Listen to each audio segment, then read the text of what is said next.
Hi, and welcome to episode 17 of my series about the Pyara region, a fakemon region inspired by Pakistan. We did it! We got to the end of the Pyara decks. 120 mons, all created and curated by yours truly.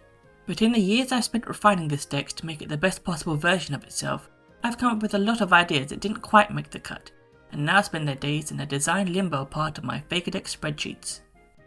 So before we start going into human characters, I thought I'd take a bit of time to give some of these scrapped mons a little time in the spotlight.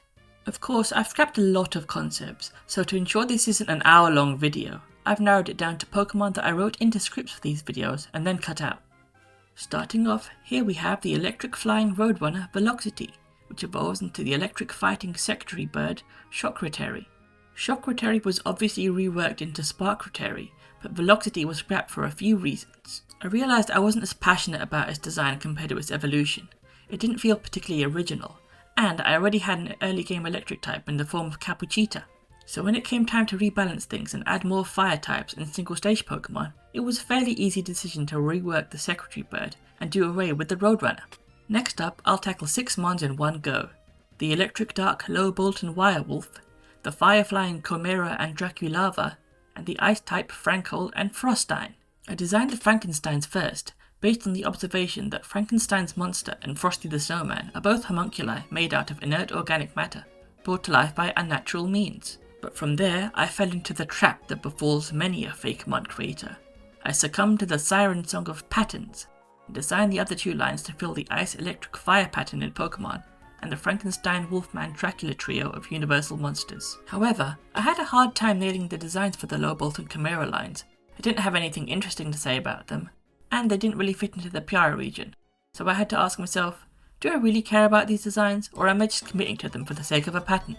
I realised it was the latter, so I scrapped them to make room for more interesting designs. The Frankled line stuck around a little longer, but eventually they were also scrapped to make way for the Sluggy line. Next up is a ghost flying carpet Ruggool, which was designed as a counterpart to Ginferno.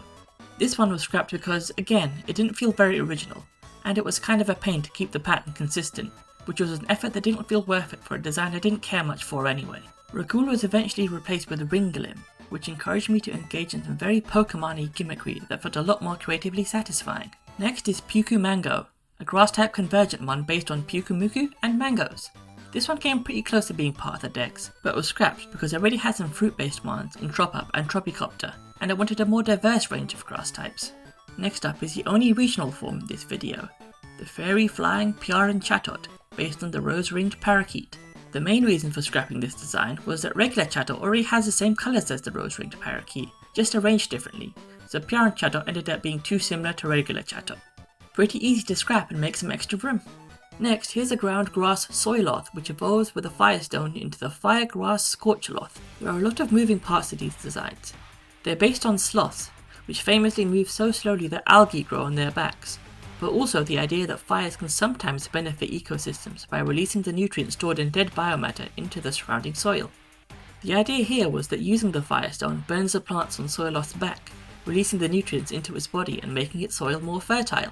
They were scrapped to make way for other designs, and because I didn't want to confuse people by implying that fires are 100% good and beneficial for plants and soil. Next up, here we have the psychic types Chamesma and Mesmelian. These 2 chameleons use their colour-changing abilities to dazzle and mesmerise predators and prey alike, countering the incorrect narrative that chameleons change their colours to camouflage. They don't, they use it to communicate and show their mood. Pretty sure these guys are scrapped for balancing reasons, but I am still pretty fond of them. Though Tubbs AZ did the concept of psychedelic psychic chameleons way better with his Chameleon and Bizarre. Next up is another convergent line. It's the grass normal, Shrewpoke, Shrewbro and Shrew King. These 3 are based on the tree shrew, an animal that has a mutualistic symbiotic relationship with pitcher plants. It uses the plant as a toilet, getting a nectar treat as a reward, and the plant gets nutrients from the shrew's droppings. Shrewpoke has a similar relationship with Bellsprout to Slowpoke's relationship with Shelder. I do still have a soft spot for these guys, but they were scrapped to free up deck slots for designs I was more actively interested in. Next, we have the ground-fighting Tortoise and Shurikame. These 2 are based on the Indian star tortoise and throwing stars, a ninja turtle if you can imagine such a thing, and were designed to address a lack of ground and fighting types in the decks. However, I had such a hard time getting these designs to a place where they felt original and interesting. and I realised the work I put into the designs far outstripped how invested I was in them. Eventually I got so frustrated I had to go back to the drawing board and come up with a new ground fighting line, which got us Siltike and Dudin. These next two are re-evolutions from Moritropa and Minticore, Plantasm and Manticub. Scrapped these for a few reasons. I needed more single stage mons, needed to make room for other designs, and these prevos didn't really add anything narratively or conceptually to their evolutions. Next up we have a scrapped pseudo-legendary line. This is the Dragon Seal Finbar, Timberon and Choprion, based on the Shark, Saw Shark and Helicoprion respectively. These guys were scrapped because they felt like they were biting Garchomp style a bit too much, and for storytelling purposes.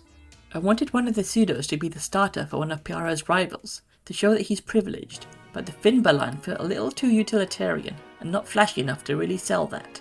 I replaced them with the Hismet line, which served that narrative purpose much better. Finally, here's a big scrap design. This is the Ice Electric Aurorak, which was going to be the third legendary to go with Kogaya and Gingame.